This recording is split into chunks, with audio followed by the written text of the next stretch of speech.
Welcome to MarketPulse Pros and Pioneers.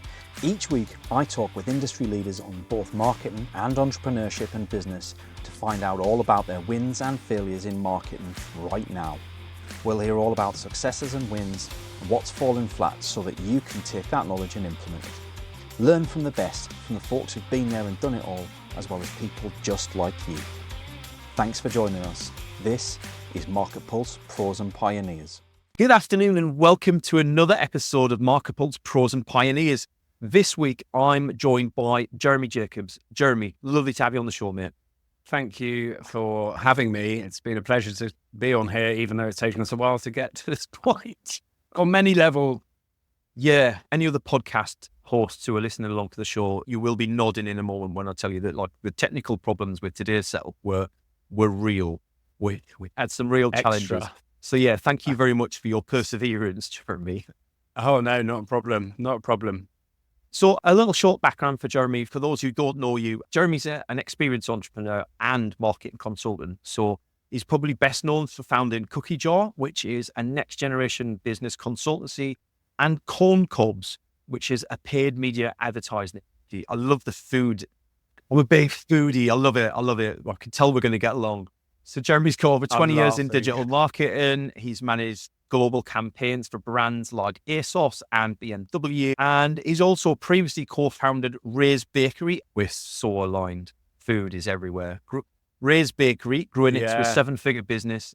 And now he uses that expertise to coach entrepreneurs, especially those with ADHD, empower them to build sustainable and impactful businesses. I feel like I know you before we even start talking, Jeremy. That's good. I love it. So first up, you originally started running a bakery, right? Am I right to say that? How do you get from running a bakery to marketing agencies? Actually, there's a part which you may not know because I've recently changed my LinkedIn profile and I've focused on what I'm doing now. But I actually had a career prior to starting a bakery with no food experience or very little in digital marketing. So I'll give you the short version of a long story. I left uni. I went to uni slightly later than most people. I went 21 and I wanted to be a web designer, which I say is like the current generation's version of content creator / influencer, and got a job at a small agency in Brighton. And as anyone who knows, when you run a small business, you're expected to do everything. And I was asked to start taking on paid search clients. And that was my bag really when I was working there. And then eventually got headhunted to go up to London to work with a couple of big agencies up there. And I was like 26 at the time. And I was like an account director and it was a baptism by fire. But that was where I really started my journey into working with these big agencies and big clients. Purely in paid search, that was what I did. So yeah, it's been 20 years, which makes me feel and sound very old. I don't think we're too far apart in age, Jeremy. So I've had some of those moments myself in the last week. My son turned 7 over the weekend and me and my wife realised that he could well have been 20 and fly in the coop had we earlier together. But we're just going through the pain of having a 7-year-old instead. That's fun. So first up, before I get stuck into anything else, what's with the constant food references? Why is food so important in your business? So yeah, that's a good question. You'll know by Corn Cobs, Cookie Jar. Ray's Bakery was hopefully reasonably obvious. It was called something before then, but we had to rebrand it to Ray's Bakery, and it was the raising of cakes and we didn't make bread, but raising of cakes. But also it had a lot of other connotations. I really like to choose names that have more meaning behind them and mean something to me. Mm-hmm. So we picked Ray's Bakery. We learned that you have to go and check you got the domain name and it's not trademark registered, which we didn't do, hence why I had to change the name. And then Cookie Jar just came off the back of like my obsession with cookies. And I started the Cookie Jar actually just before the pandemic started. My intention was always to help other business owners learn from the mistakes that I'd made so they can shortcut them, the people who are willing to listen. And that wasn't me when I was building my business, willing to listen and want that help to help them to grow a business because I love helping people. And I picked Cookie Jar because it was a story about the fact that my nana always used to have a cookie jar on her kitchen counter and I was never allowed in it. It was always controlled. And it was this idea of take what you want from life and take from the cookie jar. So I've got this whole story about that. And then Corn Cobs I'm still slightly cringe when I say it because it sounds a bit cheesy, but actually, if you cover up the first two letters of my surname, Jacobs, you've got Cobs. And I just picked Corn Cobs. That's how my ADHD brain works. It just sounded fun. And I went with it. And it gets people talking. I love it. And that's exactly it, right? For me, there are so many businesses out there that when they first get into a business conversation, and for me, I don't have that struggle. I love having conversations with people and I can naturally get into that relationship building. But for a lot of those people that do struggle, I think that's a brilliant tactic to think about is, can you name your business something that will generate that conversation naturally? Because you will have that conversation time you meet a new person over and over again. And I love the idea behind it, Jeremy. Thank you for sharing that. You're welcome. I guess cookie jar then, I really align with that because that's why we started this show in the first place, right? This whole podcast is built around the idea. I'm not a marketing expert. And if I'm not, I know there's lots of other people out there who aren't. And I wanted to pick people's brains and understand what they do and when I need different services and share that with our audience, either from a business owner's perspective or a marketeer's perspective. And you're both, you're very much both. So Cookie Jar really aligns with where we're going as a podcast. So how do you guys stand out in the marketplace? What's unique about Cookie Jar? I think for me, the clients I work with, that's an important place to start because I'm working with small business owners. And the thing that makes me stand out from people is one, there's always a lot of pressure I feel on business owners to stand out and try and come up with this really unique way of standing out and being very different. And that is so important in a crowded market. And you being you and doing the things you do the way you do is a USP. You cannot be replicated. And with all of my clients, I'm working very closely with them on a day-to-day basis, and they have to like me and they have to get on with me. And so that isn't particularly a very good answer from a marketing perspective. And it's how I feel about it, really. And the other thing is that I have been in their shoes and I understand where they're coming from and their pain points and their challenges. And marketing 101 is define your ideal customer persona and figure out what their challenges are and what their pain points are and continually speak into that. And given the fact that I've done that for 18 years, I don't need to do that research. I know exactly how they're feeling. And what's really important for me is when I'm doing my coaching, whether I'm doing my marketing, whatever I'm doing, it's about creating an environment where that person can show up and feel heard and understood and not judged. And there's a lot of this in small business owners where they feel like they should be doing this the right way, should be right? And the fact is, we're all learning. I didn't start a business with all this business knowledge. No one does. You can go and do an MBA like I did. That won't teach you how to run a business. The only way to learn how to run a business is to go and run a business. So we're all trying very hard. And I know that for my clients, it's really important that they can show up and just be themselves and be really honest, because we need to get to the bottom of what isn't working as much as we do what is working. And the only way to do that is for people to have to go, I don't know what I'm doing, or I've tried this and it really failed and messed up. And it's okay, cool. We know what we're working with, and then we can go from there. I think those are probably I can probably think of some really slick marketing responses, but they're not. That's my truth. It's just honest, right? Who I am. I like that.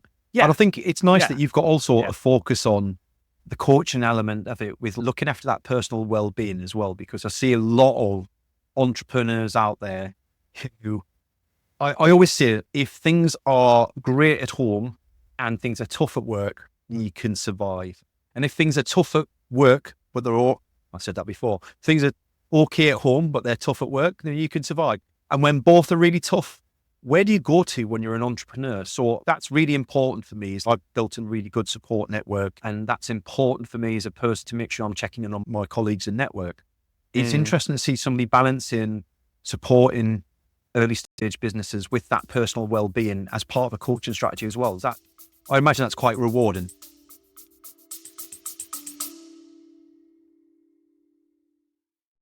Hi, and thanks for joining us for the show. I'm Paul, founder here at Javelin Content Management.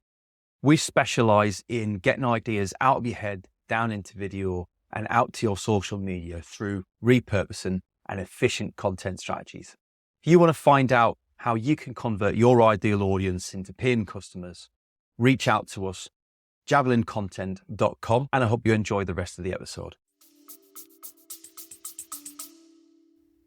It's rewarding for my clients and it's rewarding for me. The emphasis on this comes from really challenging times. So one thing that we haven't mentioned, which you may know from my profile, is I closed Ray's Bakery 3 years ago. And I did that. I could have kept on going, but I made that choice to close. And it was really hard and really easy decision to make. And the reason that I took that decision to close is that I was in a new relationship I'm now married to that person. Yes. And I remember standing, and actually it's getting me a little bit like emotional thinking about it. I remember standing in the street outside my house and I had to go into work and I was on the edge of having a breakdown. I had enough. I was exhausted. Yeah, I was done really. And I remember saying, I just was like, I don't want to go into work. But I got in the car and I went to work. And it wasn't until about another 2 months later that I actually went, do you know what? I'm done. I'm done here. I've had enough. I've given it my all and I just don't want to do it anymore. And going through that process made me realize that life is too short. I lost a friend a couple of years ago to cancer. I saw him he lived in America. I saw him 6 months, he was gone.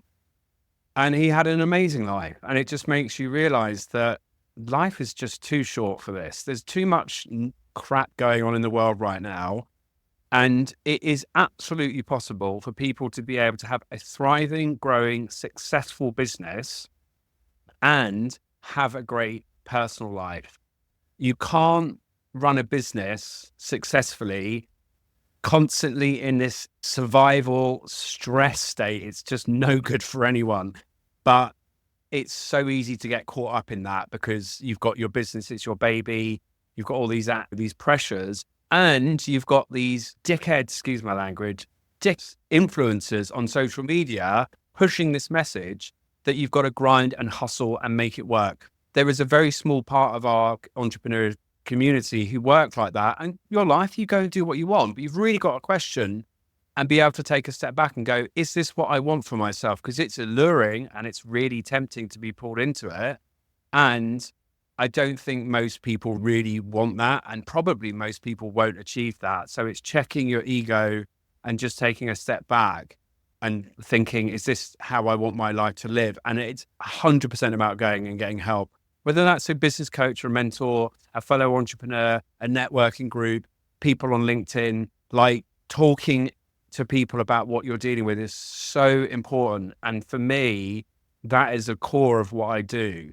And I'm always checking my clients. Are you okay? Yeah. Are we pushing too hard? And always checking it. And it becomes almost ridiculous that we think that there's this person with a personal life here and a business owner here, and the two are separate. They're not. They're all one. Yeah. Probably.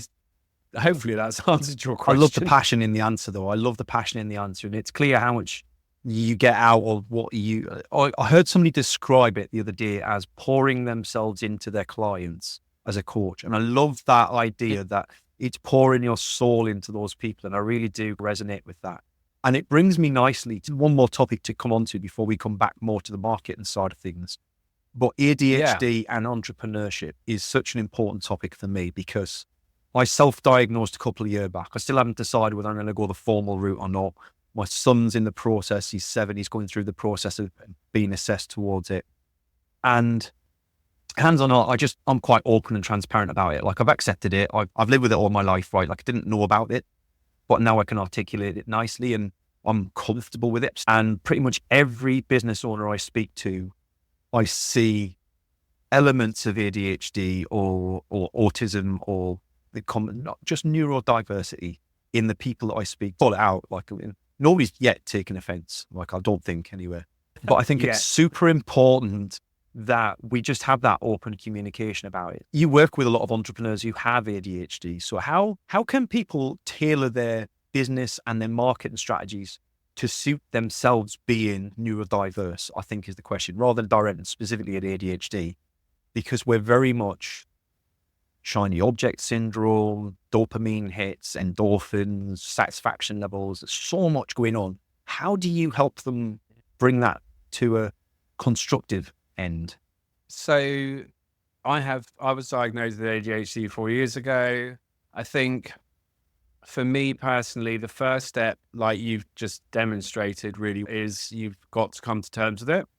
And the problem is that, again, social media and humans are mocking. Everyone's got ADHD and right? So it's super important to, first of all, get a support network of people around you that have the condition, and you're able to come to terms with it. Because if you can't talk about it openly without cringing or feeling awkward, then you haven't accepted that's what you've got. And there's these challenges with diagnosis, particularly in the UK, waiting lists, etc. I was lucky because I got in early, so I was able to get diagnosed within 6 months.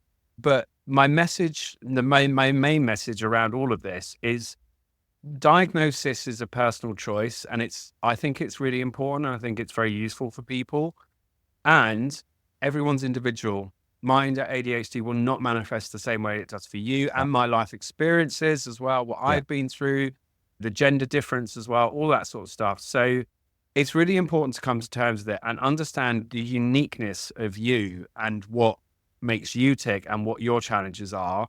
And that doesn't need a diagnosis, right? I've got comorbid with OCD and obsessive thinking sometimes. So I think if you're listening to this and you think you've got ADHD or you're waiting for a diagnosis, it doesn't really matter, because you are the way you are. And that's about self-acceptance of the way you are. So that's the first thing.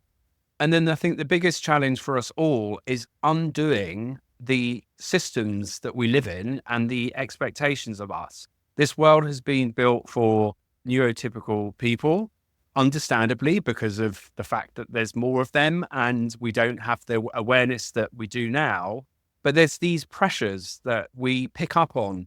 95% of our thoughts are subconscious. We are absorbing so much data and information, you have no idea, and it's all going into your brain. And so we're picking up these messages about work 9 to 5, do this, do that, should be the. And so it's undoing that and thinking about, how is it best for me to work? I sometimes don't work on a Monday morning, and I work in the afternoon and the evening, and sometimes I don't work on Mondays at all. I have to go with my energy levels. I think it's really about understanding where you're at and what you need.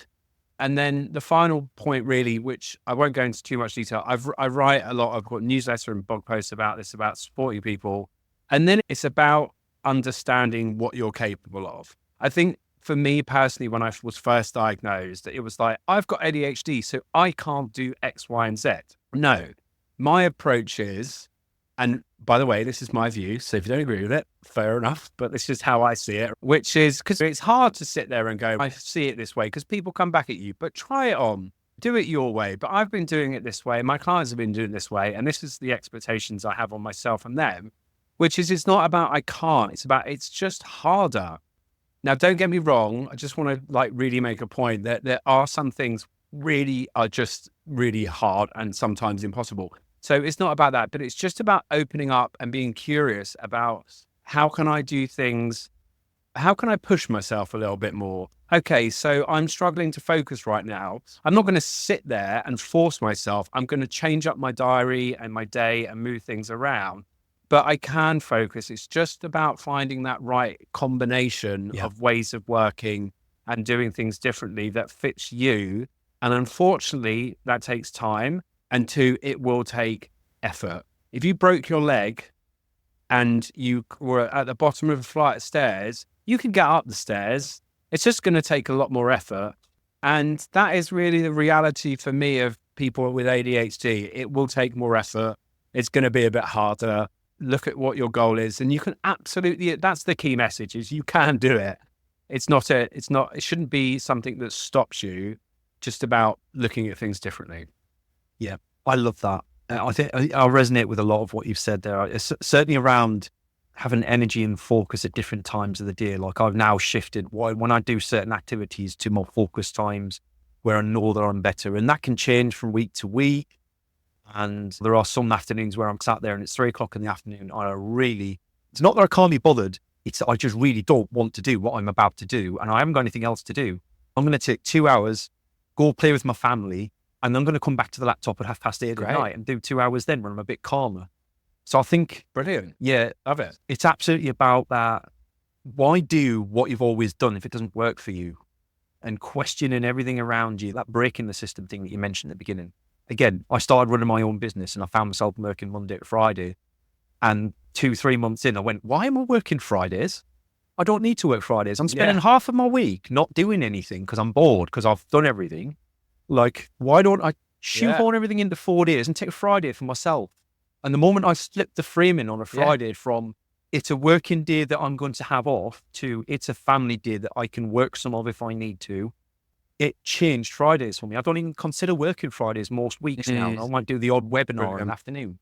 So if you're a business owner that's out there, like, definitely listen to Jeremy, think about what you just accept, because I can guarantee there are so many things that you accept as a should.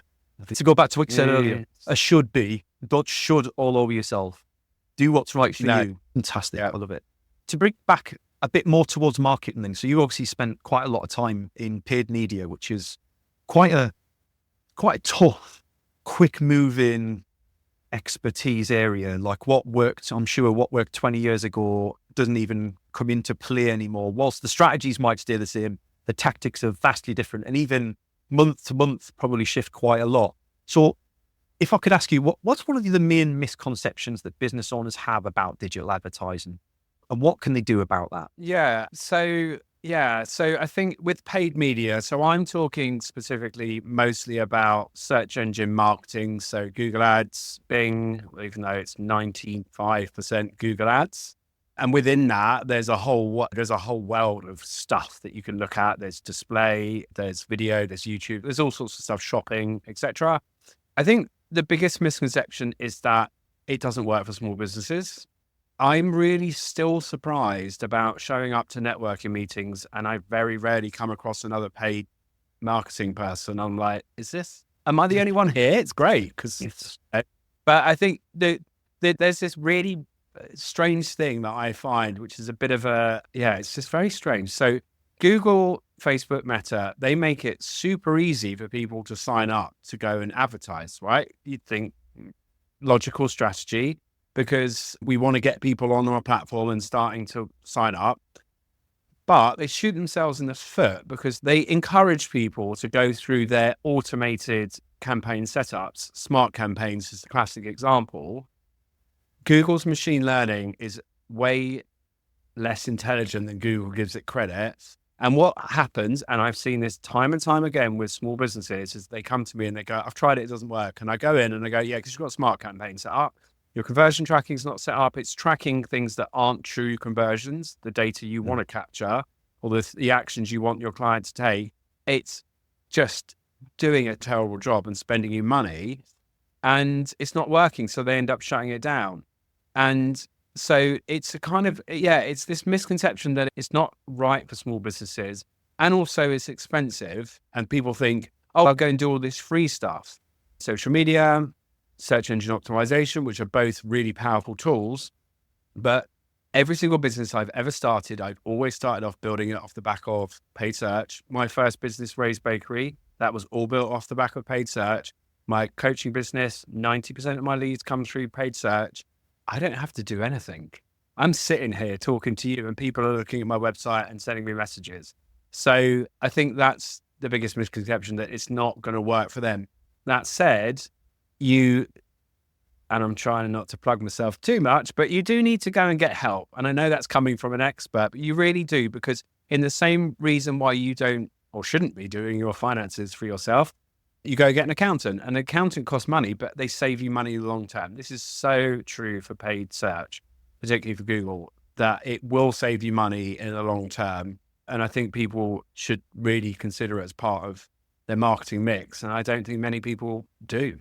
for a business, let's say they're doing 500,000 a year as it stands already, right? Maybe they're already going to a certain extent. What would you recommend to them would be a starting point if they've gotten that far without paid media and they're doing that on word of mouth, organic and what have you? What's a ratio for budget spend on paid media in your view to get started? If they're doing 500K a year, this is the thing. So I've got businesses that I work with that are doing multi-million pound businesses, and they're spending a few £1,000s a month on paid search. And then I've got small businesses that are probably spending 50% of what they're already. I think it's about your appetite for growth.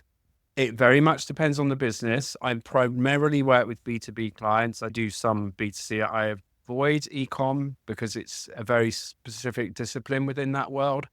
And so it's my thing that I would say to people in that situation is go and have a look at Google's data about how many people are searching for your business on Google every day.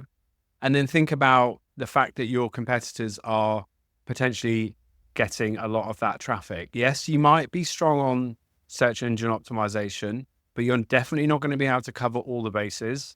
And that's where paid search is really useful. But also, if it's a particularly competitive term, then you are actually taking up more of the real estate on the search engine results pages, which means just you're there, you're more present. So I think it's hard to be able to say you've got 500K business. You can spend £500 a month. You can spend £1,000 and still get more leads coming in. I think the most important thing that people need to realize is the more data you have, the quicker you can make decisions about whether or not it's working, and you can start to inform strategy. I say to all my clients, minimum of 3 months to be able to get a sense of where we're at. If you're spending a lot of money, we're going to get a ton of data. It might be a bit quicker. There's lots of areas you need to optimize in the account itself, but also on your landing pages, your messaging, etc.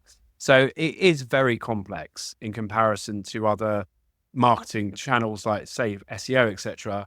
I sometimes get clients go, how much could I spend? And I go, how much have you got? Like literally, there's so much traffic and data out there that's coming through that you can jump on the back of, that sometimes in some industries, it's write a check and I'll spend it for you.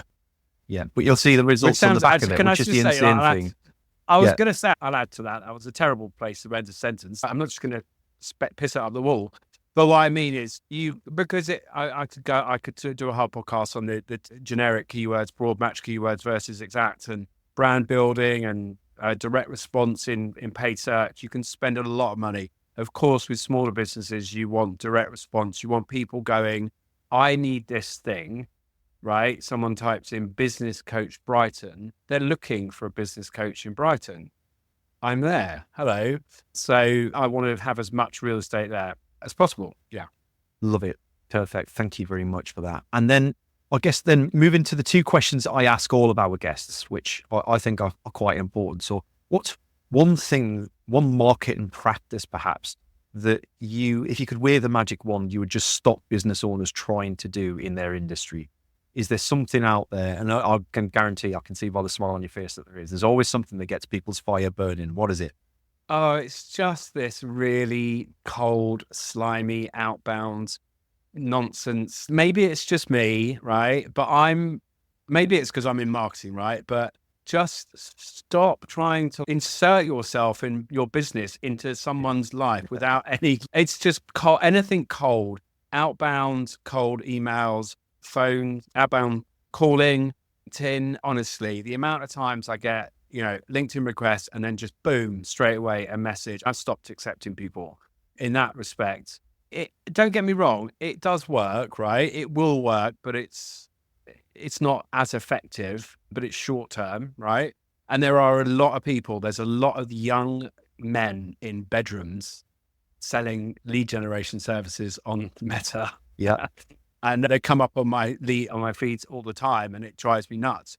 So no disrespect to what they're doing, but if I could get rid of that and get that out of the world, that would be amazing. The obvious solution to that is paid search, but it's about building an audience. That's so important for businesses now. It's building an audience, understand who your ideal customer persona, your ideal buyer is, really understand what problems they have. And that's the key, what problems they have. The solution will come, but it's trying to force the solution before you've actually accepted and built trust with that person. I'm probably talking about like services, B2C, B2B rather, services more than anything else. But it's about building trust and building an audience and warming them up and proving that you are their kind of person, that you've got the knowledge and the experience. The sad thing is that takes so much time and so much energy and effort that it's tempting to go down these slimier, colder routes. But not a lot I can do about that, unfortunately. There's doing that all the time. Don't know about you, Jeremy, but I love it because do you know what makes my life so easy? Because magnetically polarize themselves away from that stuff and come to me instead, and I just make it easy living out of that. But secondly, we live in this world where we've conned ourselves into thinking that you have to work backwards from business landed to how many opportunities do I generally win, to work back to how many leads do I need to reach out to, how many prospects I need to have at the beginning. And then I want to go for double my revenue. So I need to double my leads. And then I'm going to reach out to 500,000 people this month. I can't possibly do that by hand. So I have to automate it. I have to hyper-personalize it with, hey, Jeremy, I can see that you live in Brighton and the McDonald's there is fantastic. Have you tried the double cheeseburger? But this is a con. You're leaving yourself open by doing this. There are better ways. And I'm guilty, right? I have tried to do this in the past. Right. And there is relative success. There's tactics you can use that can help you stand out. And I'm not going to get into all of that. But the point what I'm trying to say here is if you stop assuming that you need a cushion at the beginning of your pipeline, and if you research and find your good fit and know your audience well enough, you can do good outreach where you don't need to sell, because the moment you connect with someone, they realize that you solve their problems. And that kind of leads nicely into paid media as well, because if you've got the two side by side, it's about bringing eyeballs to your content and to your website and to your LinkedIn profile. And if you can do that, you pull the clients to you rather than pushing your content on them, which is not a nice place to be. Yeah, that's a really good way of putting it. Yeah, I like that. I love it. Thank you very much for taking the time to be with us today, Jeremy. I really enjoyed the conversation. We should definitely get you back on as a guest later on. Thank you so much for having me. It's been an absolute pleasure. Awesome. And if you're watching or listening along at home, don't forget, hit subscribe, give us a rating. Please give us a rating. I love those ratings when they come in. And if you don't want to give us a rating because you want to tell me how rubbish I am, drop me an email. I love those emails too. We've not had any yet for the show, but I do love a bit of constructive feedback because that's how we learn. You got any advice for the show? Anything that you would do differently? Any guests that you'd recommend? Give us a line. This is your show as much as it is ours. Thanks. Bye-bye. Thanks for joining us for today's show. I hope you enjoyed it. If you'd like to feature on a future show, or you've got some ideas for folks who would make a great guest, please drop us a line.